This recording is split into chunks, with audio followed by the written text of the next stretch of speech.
Right, Archie, we gave you some homework to come up with a Thiago-less 11 for Bayern Munich, what they might look like in the opener against Schalke. One of the things I have noted about your 11 is that David Alaba is in it. Now, this is a very interesting situation going on at Bayern Munich. The honorary president has come out and called Alaba's agent a money-hungry piranha. Those are strong words from Uli Hoeneß. How's this all going to play out? Are they going to lose him?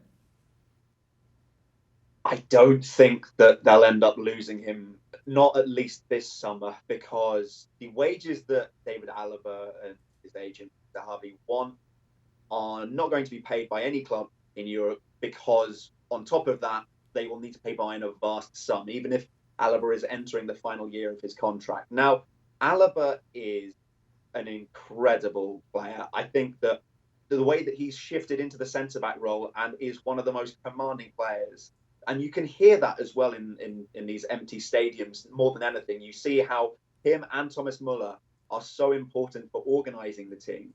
I think that we know Alaba is not too keen on a move to England, but something in Spain would interest him. But the problem is, Barcelona and Real Madrid do not have that kind of money right now.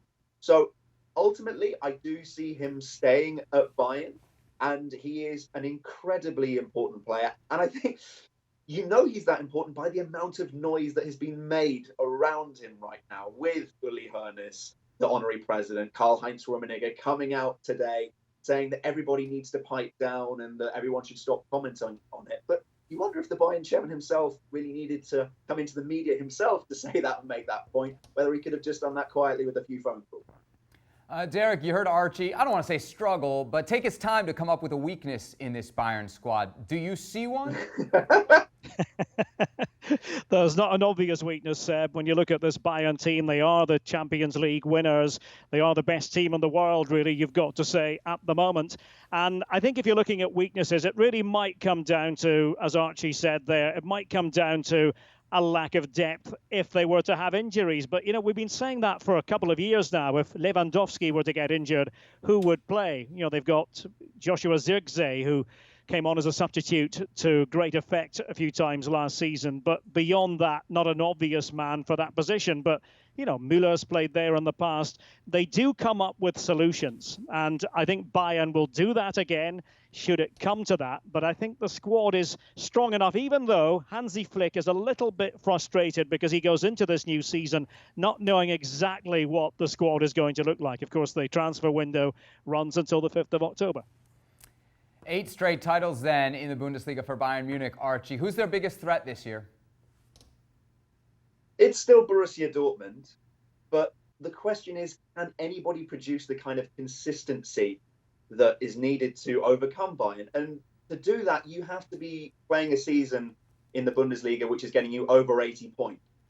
And if you look back at these 8 titles in a row that Bayern have won, then in 6 of them, they have set the best 6 Bundesliga seasons of all time in terms of points. So that is the sort of consistency that nobody can match. Dortmund have the quality, particularly with some of these young players that they've got. Jude Bellingham, 17 years old. Gio Reyna also pushing slightly further on up in that midfield at 17 years of age. Let's not, of course, forget Erling Haaland, 20 years old as well, and Jadon Sancho as well. They've got some real quality options, but it's in these smaller games against the likes of Paderborn and Augsburg that they seem to trip up in a way that Bayern Munich just do not. Watch out as well for Borussia Mönchengladbach. They've kept all of their key players this summer.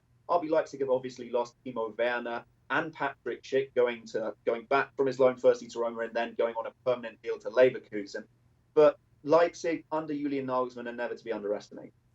Derek, I wonder who you think the biggest threat to Bayern Munich is, but I want to ask the question a little bit more directly. What do you think is more likely? Bayern Munich wins again with ease, or that we have a title race down to the last couple match days of the season? I'll give you my honest opinion. Bayern Munich win the title again with ease. Now, I'm not going to rule out Borussia Dortmund, and I do agree that they are the most likely team to challenge Bayern's dominance. But I think Bayern just are too strong. And I think if you look at what Dortmund have done, I'm not sure they've totally addressed the needs that they have at the moment. I am glad that Lucien Favre is back as coach. I think he deserves another chance. But at times, Bayern have been otherworldly in the last few months. And you can't compete with otherworldly. So I do think that Dortmund will be second. I'd be surprised if they're not. I also agree with what Archie said about Borussia Mönchengladbach. I have got them finishing third, narrowly above RB Leipzig and probably narrowly above Bayer Leverkusen as well. I think those three will be close to each other. Leipzig, who have lost, of course, Timo Werner. They've lost Patrick Schick to Bayer Leverkusen, and he was a very impactful player for Leipzig last season.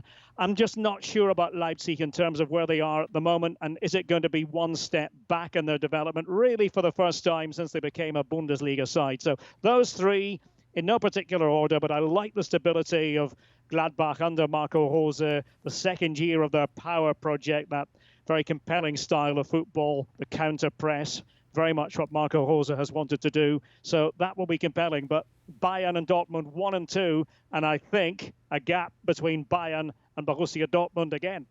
Right then, Derek. So some question as to whether Bayern Munich will have competition during the season. As for Friday's match against Schalke, this could not look like more, at least on paper, of a mismatch. This isn't your grandfather's Schalke. This isn't even your slightly older uncle's Schalke. Bayern Munich should be in for a cakewalk, yeah, Derek? They should be, and I think most people expect that it will be something like that. Schalke have a woeful record against Bayern in recent years, and really, if we think about last season's Schalke under David Wagner, they began very well, unexpectedly well, but my goodness, they plumbed the depths in the second half of the campaign. And they really were playing, as they say in Germany, Angsthasen-Fußball, scared football. They were petrified, and they were lucky that they had this cushion of points that they were able to carry into the second half of the season. But 16 matches without a win. And so, yeah, they've maybe improved a little bit in terms of the attack with Gonzalo Paciencia coming in. Vedad Ibišević with his experience. They've lost Weston McKennie to Juventus, but Bayern should be too strong, even though they're coming back from their short holiday and only a week and a half of training at the Zebener Straße. Bayern, I think, should win, and with ease. Yeah, Schalke absolutely brutal after the restart. One more thing for you, Archie. Some reports out of Germany that the move for Thiago to go to Liverpool has opened the door for Bayern Munich to move on Serginho Dest of Ajax. What more can you tell us there? So there are corroborating reports for those in the Netherlands saying that a delegation from Bayern has been in Amsterdam to have talks over Serginho Dest. They need wingers. They need options now that Felipe Coutinho and Ivan Perisic, who were both involved in the treble-winning squad last season, are no longer at the club. And Hansi Flick has not exactly veiled his comments in terms of saying he needs more depth in the squad. So it's a move that would make sense. Dest himself has some way to go in his development. From the people I speak to in the Netherlands who have watched a little more of him, they say that he's done well to push on in the Ajax squad. He is an option at left back as well. So if Alphonso Davies or David Alaba are not available, then that's a role that he could fulfill as well. But he's still got some way to go, probably on a level with Michael Cuisance in the Bayern squad. Well, thank you very much for watching ESPN on YouTube. For more sports highlights and analysis, be sure to download the ESPN app. And for live streaming, premium content, and let's not forget as well, ESPN FC 7 days a week. Subscribe to ESPN+.